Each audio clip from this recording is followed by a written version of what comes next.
If you're watching this video and you just lost or recently lost a loved one, know that your feelings and thoughts of grief are normal. And when I say normal, I mean it's very common to be unable to sleep, to lose your appetite, or just to feel stuck in a moment in time where, even if just for a moment, nothing really seems to matter anymore. And even though I would love to make a video that can help you break down your feelings and thoughts for you and help you get through this, the truth is grief is a process each of us has to go through in our own way. And most of us will eventually go through it because nobody physically lives forever. And each person's experience and way of handling things is going to be different. I like to think myself as a logical person, but I can tell you that no amount of logic, reasoning, or preparation will ever make you ready for losing a loved one. I don't care who you are, it's going to affect you one way or another. I made this video because it's been 1 year since I lost my mother, and this past year has been a self-reflective and tough journey that made me question a lot about my life. And through this journey of grief, it forced me to look at myself in a way I wasn't expecting. And I honestly had to let myself break apart and then figure out how to put myself back together. Because that's what happens when we lose someone we love. We break down, we are shattered into pieces, and our lives change forever. And at that point, it becomes our choice whether we live in those pieces or face the process of grief and healing, and then figure out what death ultimately means for us and how we choose to remember and honor the people we love. I also made this video in hopes that maybe someone watching will take something from it, especially if you just lost a loved one. I want you to remember life is not over, it has changed. And I know this is happening in a time where the world already feels uncertain. Every day it's headlines about war, disaster, and everything going wrong. And when you're going through the loss of someone you love, it can make you feel like the world really is ending. I'm not here to tell you what to do, and I don't expect that everything I say is going to resonate with you. But there are certain things I promised myself I would never do because I knew they would disrupt the healing process or make my grief heavier and longer. And my hope is that if you're going through something like this, you can take what helps and leave what doesn't. Over the past year, I had to balance emotions with logic, and I failed in the beginning completely. But eventually I had to ask myself if what I was doing was honoring my mother, or if I was slowly going down a darker path that would lead to disappointment. And that became the question I kept coming back to. Am I doing things to myself or in my life that are going to throw away all the years my mother cared for me, raised me, and loved me, all the sacrifices she made for me, the moments of pain she went through just to make sure I didn't have to go through with it? Or am I going to choose to keep going and do something with my life that lets me continue while still honoring and cherishing everything she did for me? And that's something I think is worth asking yourself, not as a rule, just as a question. Am I going through this by hurting myself, or am I doing things that honor who this person was to me? And at the same time, finding strength I didn't know I had.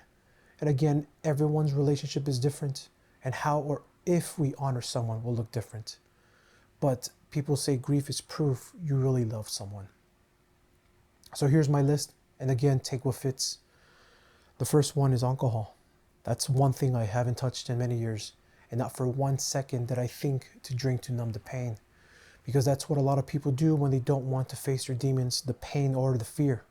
They hide behind the bottle, hoping they don't have to feel the grief and all the mixed emotions that come with it. The reason I put this as number one is because it's relatively as easy to get if you're old enough. And even in happy situations, people still end up ruining their lives and the lives of others. And when you combine it with losing a loved one, the consequences can be much worse, and it can amplify the grief even deeper. And I'll tell you this, numbing the pain doesn't make it go away.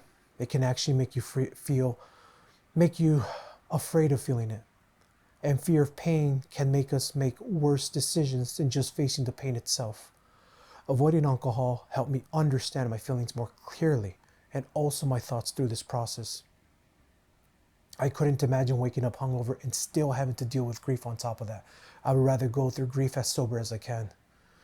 The second one is entering into relationships too soon. Sometimes what happens is you try to find pleasure or a way to forget the pain instead of confronting it and letting it take its course. And of course, and sometimes it's not even about the person. It's about trying to fill a hole or distract yourself from the pain. That's why a lot of people carry baggage into the next chapter of their life, because they never gave themselves time to heal. And I'm not saying you should become a recluse or push everyone you meet. I'm just saying don't trick yourself into thinking you're healed only for something later in life to get triggered because it was never resolved. It's unfair to you and unfair to the person you're with. Give yourself time to heal, and you'll know when you're ready to move forward.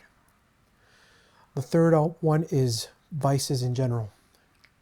Drugs, lust, partying, anything that's basically push the pain away and chase dopamine instead of letting you feel what you need to feel. People who have been through this, like myself, understand that there is no pill, no medicine, no remedy that takes the pain away day by day after day. It starts with you. It starts with understanding the process, confronting the pain, and learning how to live with it. Because this is something you're going to carry for the rest of your life, accepting that this person is no longer physically here. And you'll have to understand it before you can learn to live with it. And the next one is loneliness, or at least too much time alone in your own head, because you start getting pulled into regrets, sadness, and other feelings that are normal when you're grieving, but if you stay there too long, it can pull you down even further. If you're grieving with your family, spend time with them.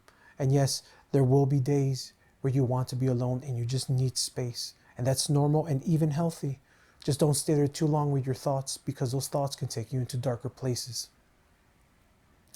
We're our own worst critic, and you shouldn't criticize yourself during this time, especially when regrets start to show up. Death is a natural part of life, and some things are just beyond our control. And the last thing I'll say is this, and again, take what fits. Find your purpose. Maybe you already have something solid, like a good life, a career, a family, something that can hold you up right now. If you do, protect that. Keep it close and keep going. Don't let this take you out.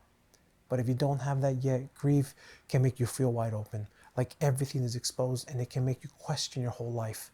And in that state, it's easy to reach for distractions that actually make it worse.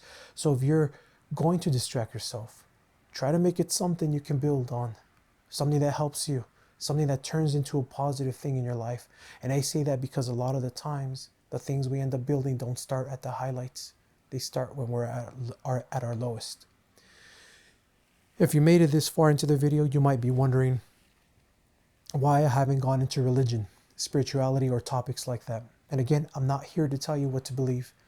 Whether you're an atheist, spiritual, religious, whether you believe there's a God or not, whether you feel you were meant to see this video or you think it's a coincidence, or whether you believe there's nothing after this.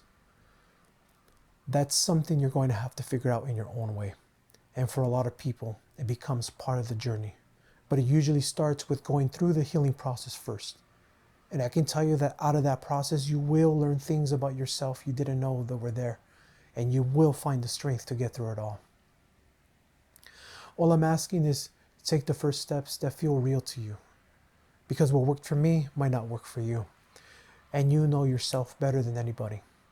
And the hardest part for a lot of us is becoming self-aware, questioning ourselves through this journey and learning how to think outside of our own head. How you honor the people who have passed, or whether you decide to move forward in a certain way, that's your path. You'll make your own decisions, and you might learn something new along the way, because we're all different, our relationships are different, and our experiences are vastly different, which is what makes us unique. But the important thing is that you don't hurt yourself or the people around you as you find your peace after all of this.